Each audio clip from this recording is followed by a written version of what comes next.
What is going on, guys, and welcome to CSS tutorial. In this video we're going to talk about the cascading style sheets, and basically it's a long name for CSS, and we'll actually see why it is called cascading and why, but not just by why it is called cascading, but how it actually affects our work.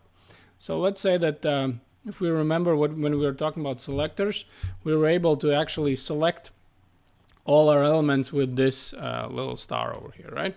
So if I just write over here, let's say I would say font size, I would here write font size over here. This is my property that I want to change, and I would say 40 pixels. So you can see that how all my elements right away got the same property and the same value for that property, right? But it also happened when we were actually writing the body over here, the body selector.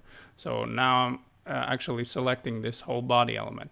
Now the reason for that is because these elements over here, you can see h1, h2, paragraph, and link, they're actually called children of this body because you can see how they are actually nested. And the body is a parent element for all these elements because they are nested within the body. Now, how it affects us?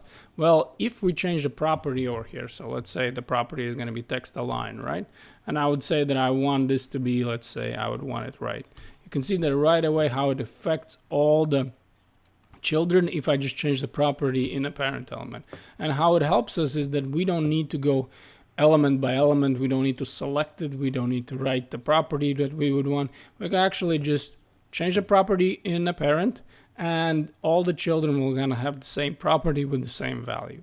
Now let's say that if I would want to change this, let's say hello world over here, this paragraph, let's say that I would want it moved all the way left, because let's say I want these aligned right, but I want this all the way to the left. So what I would need to do over here, I would just write over here a P. This is I'm selecting the paragraph right now. And again, I would write the property that I would want, and I would write over here that I would want it left, right? So you can see right away how it moved to the left. And here's the deal.